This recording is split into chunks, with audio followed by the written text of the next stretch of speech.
Hi everyone, welcome back. This is exercise number 6th, and in this exercise we'll try to cover the questions of civil service exam of the year 2023 और paper का नाम था English compulsory.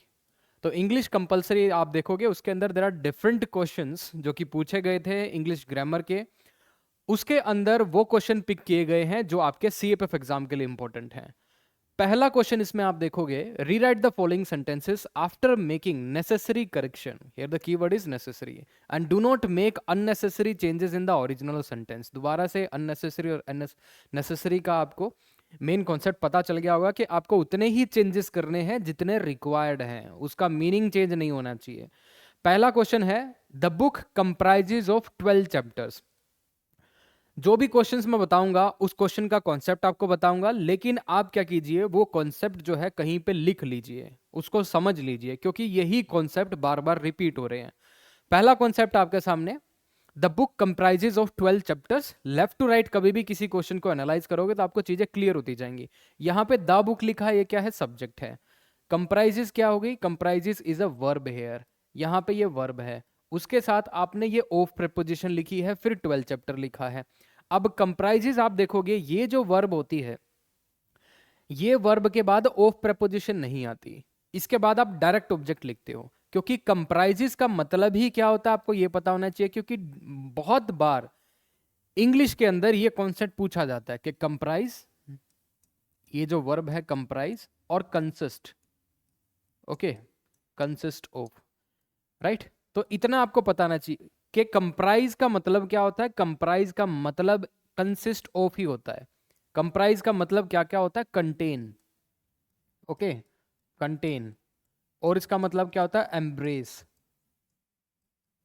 तो इतना आपको पता होना चाहिए। जब कंप्राइजेस का मतलब होता है कंटेन, कंप्राइज का मतलब होता है जब कंसिस्ट ऑफ, जब ऑफ इसके अंदर है तो आप दोबारा से इसमें ऑफ प्रेपोजिशन का यूज मत कीजिए। तो गलत, आपको यहाँ पे करेक्शन क्या करनी है, आपको यहाँ पे ऑफ को ड्रॉप करना है।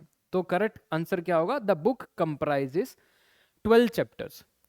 It means the book contains 12 chapters.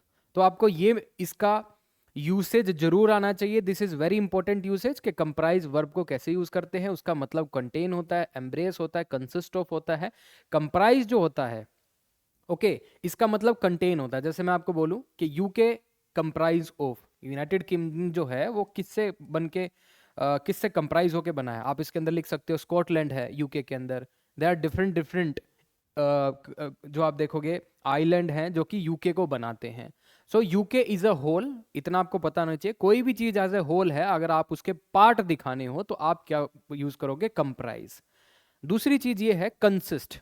अगर आपको ये दिखाना है कि कुछ चीजों से, कुछ पार्ट से मिलके कोई चीज बनी है, तो आप कंसिस्ट ऑफ का क्या करोगे? यूज करोगे। लेकिन कंप्राइज का यूज करते हुए आपको ये चीज ध्यान रखनी है कि कंप्राइज में पहले एज अ होल दिखाओगे आप, कि कोई चीज है, कोई यूनिट है, वो एज अ होल है और उसके अंदर ये चीजें हैं, राइट। कोई भी कंटेनर, उसके अंदर ये चीजें हैं। दूसरी चीज आपको ये दिखानी है कि कोई चीज पहले पार्ट्स में थी, वो चीज पार्ट्स में मिलके क्या बनाती है? कोई एक दूसरी यूनिट बनाती है। उसके लिए हम कंसिस्ट यूज करते हैं, कंसिस्ट ऑफ।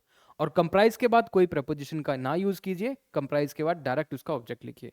ये कंसेप्ट समझ में आ गया? कॉन्सेप्ट क्या था कि कंप्राइज का यूसेज क्या होगा और कंसिस्ट का यूसेज कैसे होगा, राइट। कंसिस्ट ऑफ का यूसेज कैसे होगा, बहुत इंपॉर्टेंट यूसेज है, बार बार आता है।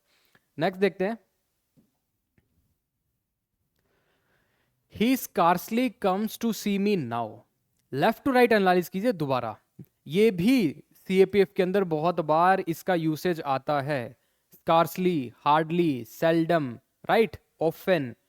ये जो फ्रीक्वेंसी दिखाने वाले जो वर्ड्स होते हैं, फ्रीक्वेंसी ऑफ एक्शंस, या फिर आप दिखाओगे कि कुछ क्वांटिटी के बारे में भी होते हैं ये सारी एडवर्ब्स। तो उसके लिए हम स्कार्सली, हार्डली, सेल्डम, ऑफन, इस तरह की चीजें हम यूज करते हैं। यहां पे जब देखोगे आप, बहुत ध्यान से देखो, ही क्या है? सब्जेक्ट। उसके बाद आपने स्कार्सली लिखी है जो कि एक एडवर्ब है। उसके बाद आपने लिखा है कम्स, जो कि क्या है? प्रेजेंट इंडेफिनिट टेंस है और वर्ब की फर्स्ट फॉर्म यूज हुई है। उसके बाद लिखा है टू सी, ये एक इन्फिनिटिव हो गया। ये क्या हो गया? एक इन्फिनिटिव। टू के साथ वर्ब की बेस फॉर्म जो होती है इन्फिनिटिव। मी क्या हो गया? ये इस पर्टिकुलर वर्ब का ऑब्जेक्ट हो गया। सी वर्ब का ऑब्जेक्ट हो गया। नाउ क्या हो गया? Adverb. Okay, adverb of a time लिख सकते हो। अब इसके अंदर प्रॉब्लम क्या है? जो हम स्कार्सली यूज करते हैं, स्कार्सली का मतलब होता है ऑलमोस्ट नथिंग। स्कार्सली का मतलब क्या होता है? Almost nothing. ये अमाउंट को दिखाने के लिए यूज होता है, राइट? जनरली स्कार्सली, तो इतना आपको पता होना चाहिए। स्कार्सली इसका मतलब होता है ऑलमोस्ट नथिंग। जब इसका मतलब ऑलमोस्ट नथिंग होता है और ये किसी अमाउंट को बताता है। और दूसरा हार्डली,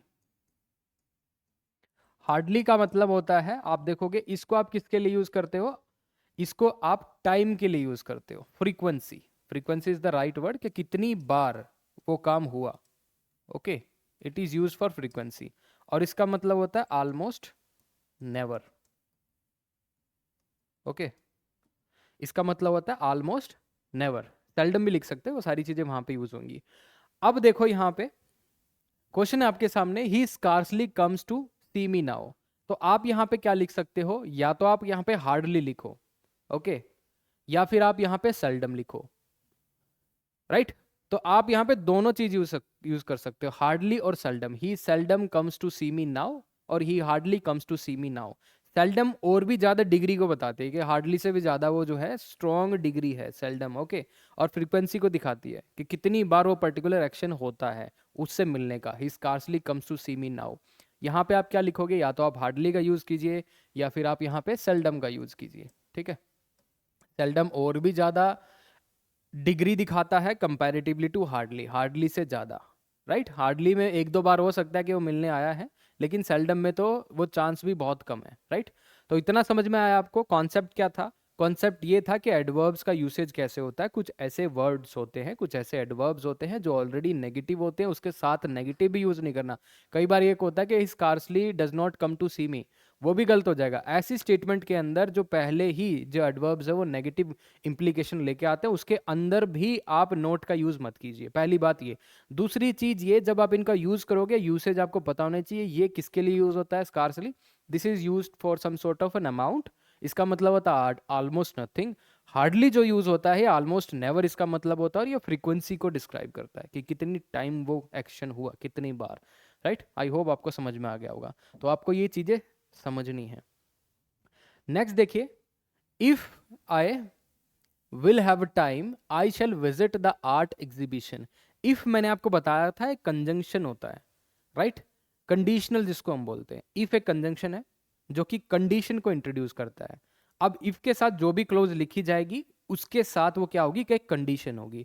ध्यान से देखो, इफ क्या हो गया? कंजंक्शन हो गया, और इसके साथ क्या लिखा है? Condition.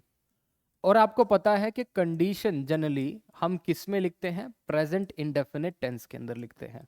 Present indefinite tense, okay. जरूरी नहीं है प्रेजेंट इंडेफिनिट टेंस के अंदर हो, लेकिन इसलिए जरूरी है क्योंकि मेन क्लोज में आप देखोगे फ्यूचर का रेफरेंस है। जब ये फ्यूचर का रेफरेंस है ऑलरेडी, तो आपको यहाँ पे कंडीशन में फ्यूचर कंडीशन थोड़ी लगाओगे। कोई भी चीज आप समझो, एक चीज को मैं आपको बताता हूँ। कोई कंडीशन लगाई आपने प्रेजेंट में, आपने वो प्रेजेंट में कोई कंडीशन लगाई, अगर वो कंडीशन प्रेजेंट में फुलफिल होती है तो ही तो उसका रिजल्ट फ्यूचर में आएगा। लेकिन आप कोई कंडीशन फ्यूचर में लगा के उसका फ्यूचर में रिजल्ट जो है वो ग्रामेटिकली इनकरेक्ट होता है, लेकिन वो हो भी सकता है। लेकिन उसका फॉर्मेशन जो होता है, उसमें जो स्ट्रक्चर यूज होते हैं वो अलग होते हैं। उसमें आपको विल के साथ, हैव के साथ वर्ब की थर्ड फॉर्म लगानी पड़ती है कि आप फ्यूचर कंडीशन लगा रहे हो, राइट? लेकिन ये जो कंडीशन है ये गलत है। इफ कंजंक्शन के साथ, जिसके साथ कोई कंडीशन लिखी होती है और मेन क्लोज आपकी फ्यूचर में है, तो आपको जो वो सबऑर्डिनेट क्लोज होगी वो आप फ्यूचर में ना लिख के प्रेजेंट इंडेफिनिट टेंस के अंदर लिखोगे। तो मेन कंसेप्ट अब ये सीखिए। तो मैं आपको एक ट्रिक बता देता हूं। अगर मेन क्लोज आपकी फ्यूचर के अंदर है और सबऑर्डिनेट क्लोज आपकी फ्यूचर के अंदर है, वो गलत है। सबऑर्डिनेट क्लोज के अंदर आपकी जो क्लोज आएगी वो जो होगी वो प्रेजेंट इंडेफिनिट टेंस के अंदर होगी, और जहां पे रिजल्ट होगा वो फ्यूचर होगा।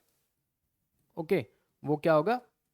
फ्यूचर। जहां पर रिजल्ट होगा वो फ्यूचर होगा। तो यहाँ पे ध्यान दीजिए, आपको यहाँ पे विल ड्रॉप करना है। यहाँ पे डायरेक्ट आप यूज क्या करोगे? If I have time I shall visit the art exhibition. तो इतना आपको पता होना चाहिए कि कंडीशन के साथ जनरली आप क्या यूज करें? प्रेजेंट इंडेफिनिट टेंस यूज करें, और उसके साथ आप क्या लिखे? Future tense. दूसरी चीज, अगर कंडीशन पास्ट की है और रिजल्ट भी पास्ट में आ चुका है, तब भी आप लिख सकते कि मेरे पास अगर टाइम होता मैं उस आर्ट एग्जीबिशन को विजिट करता। ठीक है, अगर वो कंडीशन रियल थी तब तो आप नॉर्मली दोनों में वर्ब की सेकंड फॉर्म यूज कर सकते थे, उसमें कोई प्रॉब्लम नहीं है। ओके, हाइपोथेटिकल सिचुएशन नहीं थी। लेकिन अगर वो हाइपोथेटिकल सिचुएशन होती तो आप क्या यूज करते, यहाँ पे वर्ब की सेकंड फॉर्म यूज करते और यहाँ पे वुड के साथ आप वर्ब की फर्स्ट फॉर्म लिखते, वो होता आपका टाइप 2 कंडीशनल। लेकिन ये क्वेश्चन कंडीशनल का नहीं है, ये बेसिक आपको पता होना चाहिए कि कंडीशन के साथ हम generally present indefinite tense use करते हैं। इतना समझ में आया? नेक्स्ट क्वेश्चन देखते हैं। ये चीजें समझ लो, बार बार क्वेश्चन आ रहे हैं, कंडीशनल से क्वेश्चन आ रहे हैं, उनको देखो समझो। Next is he bought the book before he met me.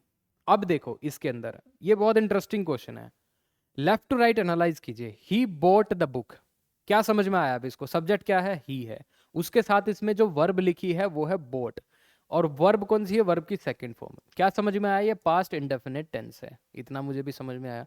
He subject हो गया, द बुक क्या होगी? ऑब्जेक्ट हो गया बॉट वर्ब का। उसके बाद बिफोर क्या हो गया? एक कंजंक्शन हो गया। ओके, बिफोर क्या है? एक कंजंक्शन है। किस तरह का कंजंक्शन है? सबऑर्डिनेट कंजंक्शन है। उसके बाद आपने क्लोज लिखी है, क्लोज नंबर 2, इसको हम क्या बोलते हैं? Close number 2। और ये क्या है? क्लोज नंबर 1, जो कि इस कंजंक्शन से पहले लिखी है। क्लोज क्या होती है? जिसके अंदर कोई सब्जेक्ट, वर्ब और ऑब्जेक्ट होता है। अब यहाँ पे देखिए, बिफोर के बाद आपने लिखा ही मेट मी। अब ही सब्जेक्ट हो गया, उसके बाद मेट क्या होगी? वर्ब की सेकंड फॉर्म, और ये पास्ट इंडेफिनिट टेंस अगेन है। मी क्या हो गया? मेट वर्ब का ऑब्जेक्ट हो गया। ठीक है, इतना मुझे समझ में आता है। ये पार्ट्स आपको समझ में आ गए। पार्ट्स ऑफ स्पीच क्या है, क्या क्या लिखा हुआ है इसके अंदर, वो बहुत जरूरी है। पहले आप देखिए कि इसके अंदर लिखा है he bought the book before he met मी।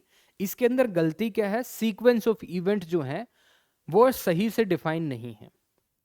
इसमें टेंस का एक इशू है, कॉन्सेप्ट है टेंस का। बता देता हूं आपको, एक हिंट दे देता हूं।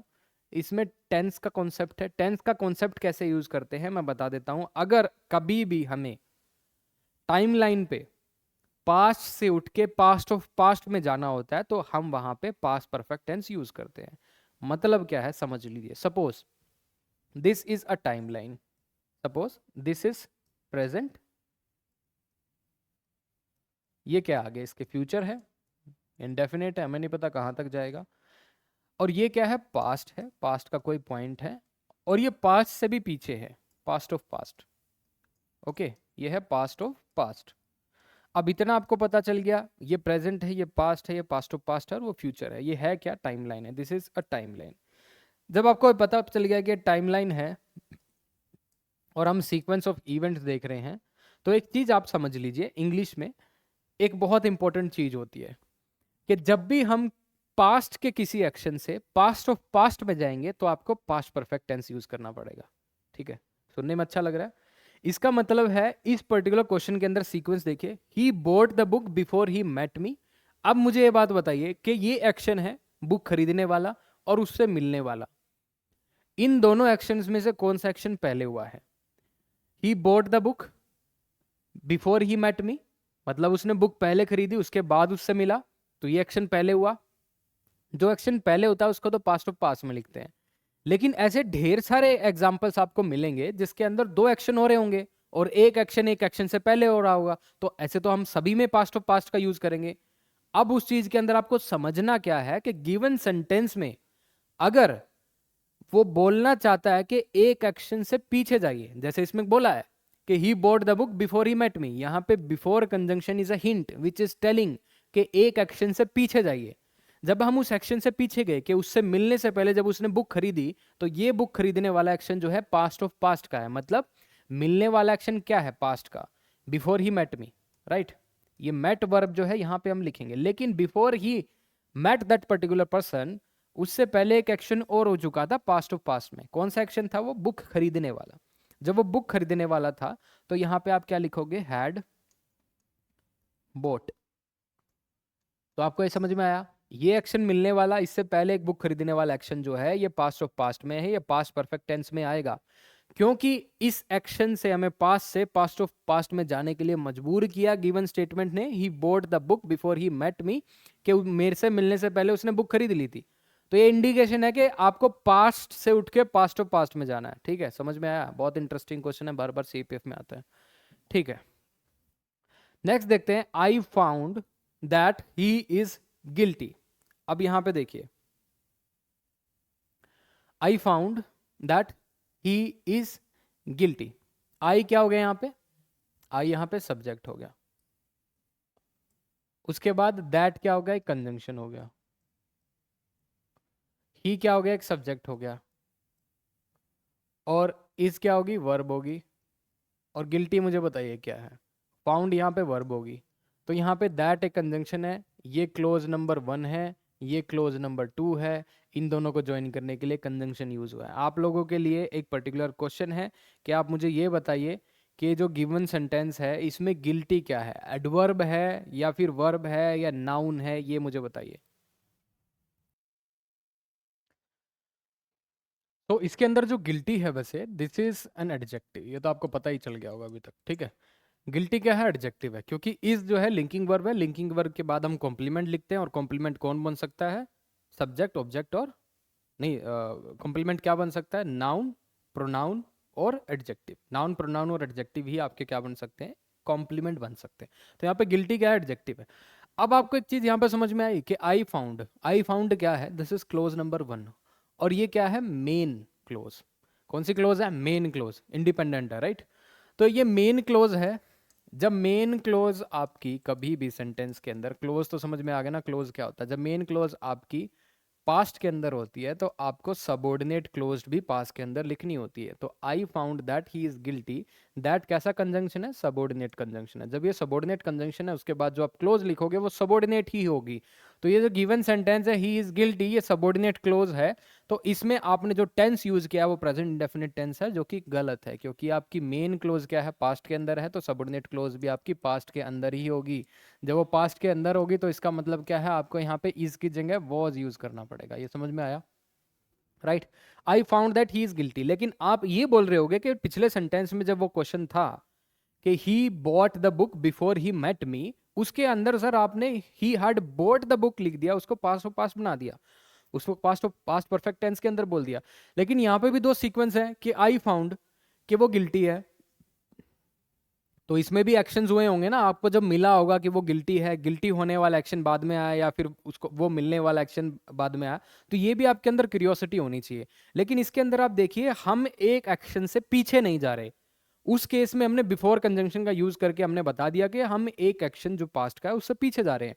लेकिन दैट कंजंक्शन जो है पास्ट के लिए नहीं जाता, मतलब पीछे नहीं जाता, रिवर्स में नहीं जाता। That conjunction is for result.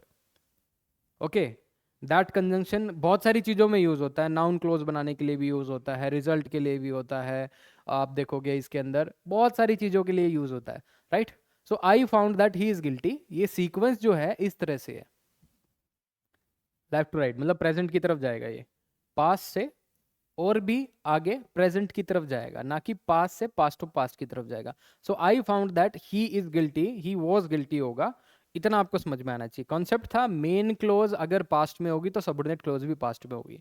ऐसे बहुत सारे क्वेश्चंस है, जब आप पढ़ोगे कि जब मेन क्लोज पास्ट में होती है तो सबऑर्डिनेट क्लोज किस में होती है, जब आपकी मेन क्लोज फ्यूचर में होती है तो सबऑर्डिनेट क्लोज कौन सी में होनी चाहिए, अगर आपकी मेन क्लोज प्रेजेंट में है तो फ्यूचर सॉरी सबऑर्डिनेट क्लोज कौन से टेंस के अंदर होनी चाहिए। कुछ एक फंक्शंस हैं, ये आपको आनी चाहिए। अगर ये भी नहीं आएंगे तो आप, मुझे नहीं लगता ग्रामर में बहुत कंफर्ट हो पाओगे। नेक्स्ट क्वेश्चन देखते हैं। He is senior than me in service. He क्या हो गया? Subject, is linking verb, senior adjective, right? जो कि डिग्री आप देखोगे कंपैरेटिव है, राइट? कंपैरेटिव है, right? So she is senior than me in service. अब यहाँ पे आप देखिए, जब भी आप सीनियोरिटी का कोई रेफरेंस लेके आते हो कि मेरे से सीनियर है ओहदे में, इन चीज़ों में, राइट? तो सीनियोरिटी, तो वहां पे आप देखोगे सीनियर के साथ हम क्या यूज करते हैं? टू यूज करते हैं। So she is senior to me in service. ऐसे ही सीनियर के साथ इन्फीरियर, ओके? जब ये क्वेश्चंस आते हैं आपको पता होगा, इन्फीरियर टू, सीनियर टू, इनके साथ हम टू प्रपोजिशन का यूज करते हैं रादर देन देन। ये समझ में आया? ठीक है, छोटी सी करेक्शन थी, सीडीएस में बहुत बार आता है। नेक्स्ट देखते हैं, Shakespeare is Kalidasa of English literature. ध्यान से देखो, शेक्सपियर सब्जेक्ट हो गया। इज कालिदासा, ये कालिदासा कौन है? कोई फेमस पर्सनालिटी थी पास्ट के अंदर जिन्होंने बहुत सारी पोएम्स लिखी, अगर आप इनकी देखोगे बहुत सारी इन्होंने पोइट्री भी की, बहुत सारी चीजें। तो Shakespeare is Kalidasa of English literature. तो आप ये देखिए, ये शेक्सपियर जो है is Kalidasa of English literature, यहाँ पे जो कालिदासा है ये इडियोमेटिक यूज हुआ है इसका। तो Shakespeare is the Kalidasa, answer इसका द कालिदासा होना चाहिए, क्योंकि जिसको हम रेफर कर रहे हैं वो एग्जैक्ट में उस पर्सन को ना रेफर करके उसके काम को रेफर किया जा रहा है। तो Shakespeare is the Kalidasa of English literature. अगर ऐसा कोई काम है, ऐसा कोई कॉन्टेक्स्ट है सेंटेंस के अंदर, तो उस केस में आप द उस पर्टिकुलर चीज के लगाएंगे।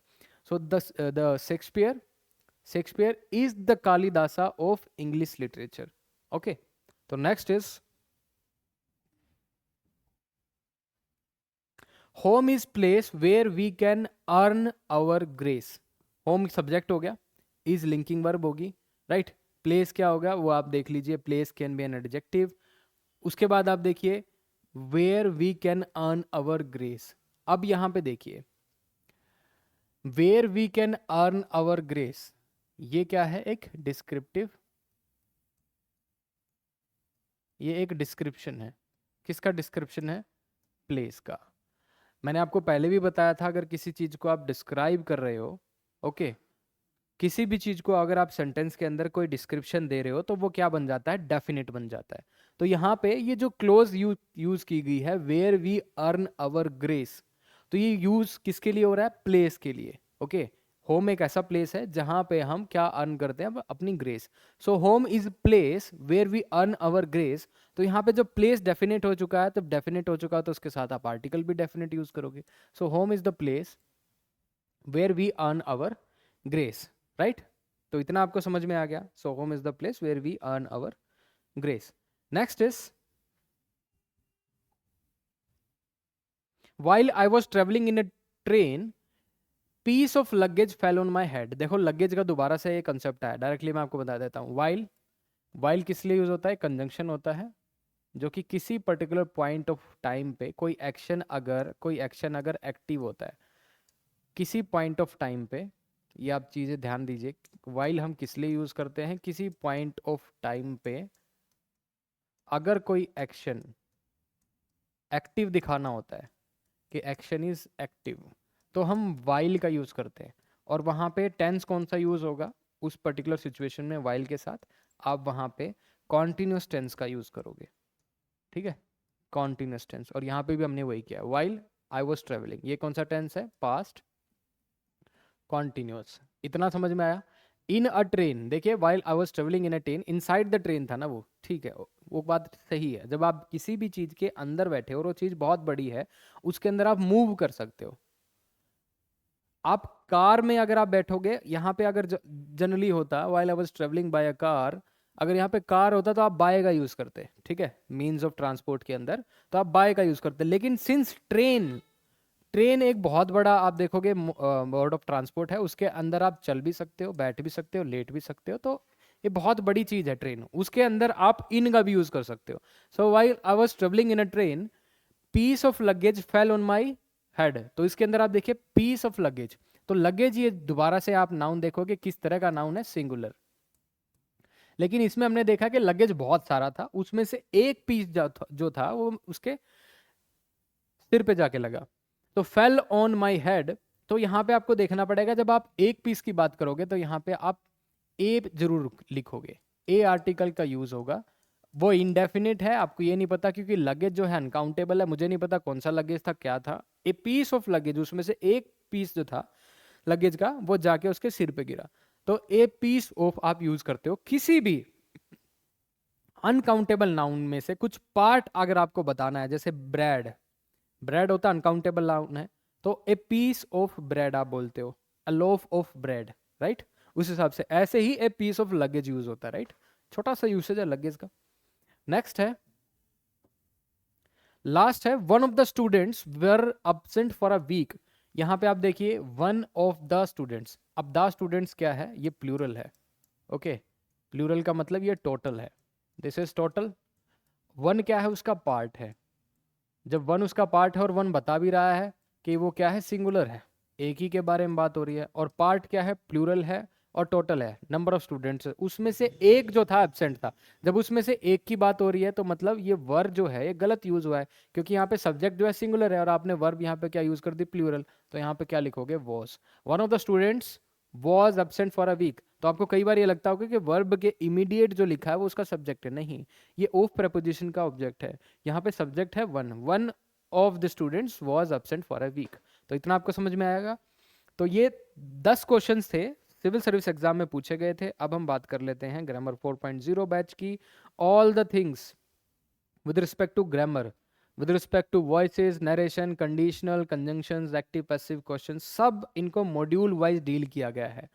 अगर आप एक्टिव और पैसिव और नरेशंस की बात करें तो सिविल सर्विस एग्जाम में जितने क्वेश्चन आए हुए हैं, इंडियन फॉरेस्ट सर्विस एग्जाम में जितने क्वेश्चन आए हुए हैं, उसके साथ इंडियन इकोनॉमिक सर्विस के साथ बहुत सारी स्टेट पब्लिक सर्विस कमीशंस के अंदर जो क्वेश्चन आए हैं इंग्लिश ग्रामर के, सबको कंपाइल करके आपको सिखाया गया है। सीएपीएफ के क्वेश्चंस भी हैं उसमें, वो तो मेन है, उनकी आप सॉल्यूशंस की आप एक्सप्लेनेशन देखोगे तो you will be amazed to C.